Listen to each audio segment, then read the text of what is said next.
Hey guys, my name is Max Handy, and you guys already know that, and I'm going to be talking about electric vehicles with you guys today.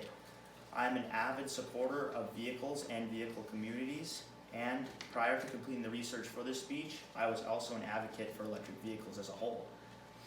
Electric vehicles are supposed to be a green choice, when in reality, many manufacturers oversell the benefit that they create for the environment. I believe there's a need for people to understand the detriments electric vehicles can pose to the environment, and if we were all to understand this, it would likely dwindle their popularity and lead to benefits for all of us. Let me paint you guys a picture. A man walks out to his car in the morning where his electric vehicle is plugged in. His electric vehicle has been charging all night and it only costed him $11. Not only was that pretty cheap, but now on his ride to work he'll be creating zero emissions. His electric vehicle must be great for the environment, right? Well, what he doesn't know is that to produce the electricity for his vehicle, coal is being burned. In addition, the lithium harvested to produce his battery will leave a portion of the earth unable to be rehabilitated. Electric vehicles just pose a lot of detriment to the environment currently. 8 kilograms of lithium, 14 kilograms of cobalt, 20 kilograms of manganese. These are just some of the materials needed to produce an electric vehicle battery today. And that's not even nearly all of it. As Hertz Car Rentals 2023 states, the average electric vehicle battery weighs 1,000 pounds, Hertz 2023, whereas the average engine block today weighs a mere 200 pounds. Today's typical engine block is produced using aluminum alloy, which is made using a mineral called bauxite. In order for bauxite to be obtained, topsoil must be scraped off using scrapers and bulldozers. Since only the topsoil is removed, typically, after the mining has taken place, the area can be completely rehabilitated. Whereas in the case of cobalt and lithium, two of the main materials needed to produce an EV battery, this is not the case. As Earth.org 2023 states, the extraction methods for lithium and cobalt can be very energy intensive, leading to air and water pollution, land degradation, and potential for groundwater contamination, Earth.org 2023.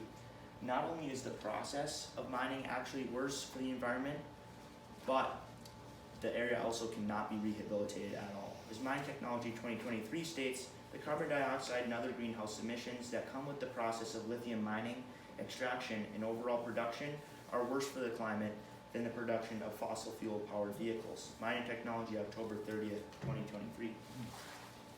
In addition to the mining process being worse when creating an EV compared to a petrol engine, the actual process of driving the EV is worse than driving a petrol engine.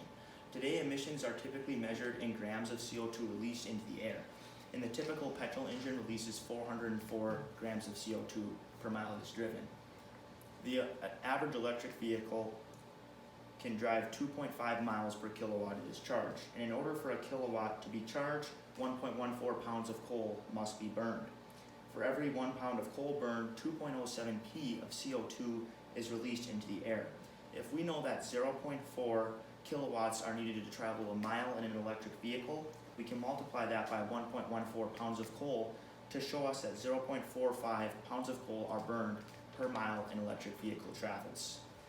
Multiplying this by the amount of emissions produced when a pound of coal is burned shows us that 1.215 pounds of CO2 are released into the air per mile an electric vehicle travels. Converting this to grams gives us 551, showing us that 150 grams more of CO2 are released into the air per mile an EV is driven compared to a petrol engine. Ouch, that's pretty bad. And so, as we can see, electric vehicle manufacturers put on a facade showing us that the benefit of EVs is better for the environment than it actually is. I believe that we can combat this in a two-part fashion. First, by informing as many people as we possibly can about the detriments electric vehicles currently pose. By sharing all of these detriments, their popularity would likely dwindle, causing manufacturers to pour more money and resources into popularizing safe methods of obtaining lithium and safe methods of generating electricity, such as hydropower.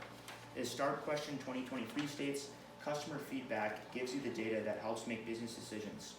There's no place for business decisions based on loose guesses in a competitive market. Start Question 2023. We can infer that if manufacturers were to see a decline in EV popularity, they would do anything that they can to reclaim those sales, and that could include making them more environmentally friendly. Secondly, we need to popularize hybrid engines.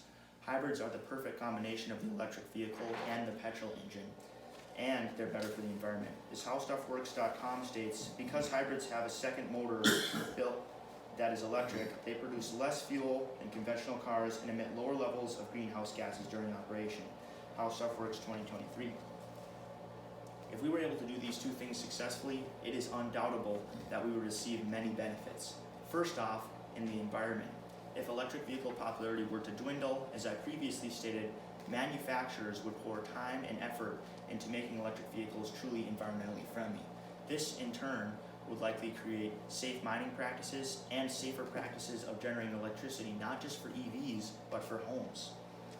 Secondly, technology would likely be enhanced in electric vehicle manufacturers.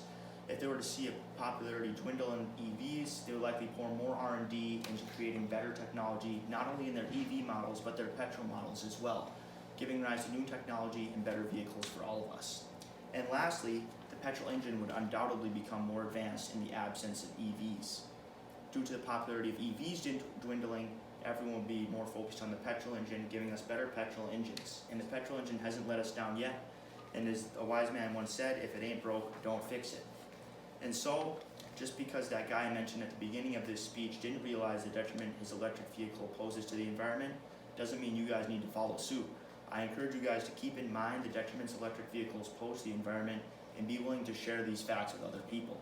We could then see EV popularity dwindle, causing manufacturers to focus on making them truly environmentally friendly and giving benefits to all of us.